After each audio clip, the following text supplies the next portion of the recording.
मित्रांनो, असला सीन तुमच्याबरोबर बऱ्याचदा झाला असेल. 2 मिनिट थांबा, व्हिडिओ पूर्ण बघून जावा. तर जय हिंद मित्रांनो, मी तुमचा लाडका ब्लॉग स्टार साम्या.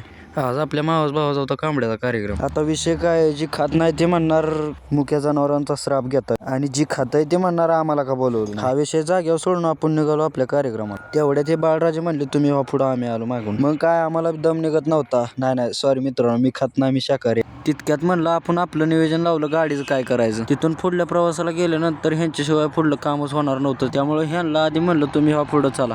नंतर काय देवा दर्शन बिर्शन घेतलं, निघालो बाहेर.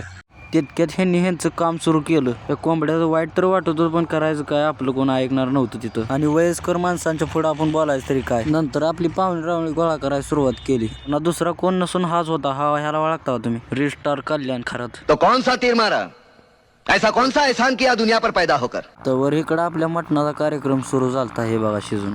मित्रांनो, हे बघून कोणा तोंडाला पाणी सुटतं ते सांगा. पाणी सुटून काय फायदा होणार नाही आता, पण सांगा तरी पण. मग म्हणलं देवाला आधी निवद दाखवून यावं, फाडून जाऊन. ह्यांना काय दम निघना. देवाला निवद दाखवतो तेवढ्यात बघा हे वेटिंगला उभा होतं इकडे. ह्यांना म्हणलं लय वेळ वाट बघून आहे देत तुम्हाला, तुमचा कार्यक्रम सुरू करा तुम्ही. त्यांनी बी राव माझं ऐकलं, लगेच सुरू बी केला कार्यक्रम. आणि ह्यांनी बी बघा इकडे ह्यांचा कार्यक्रम सुरू केला.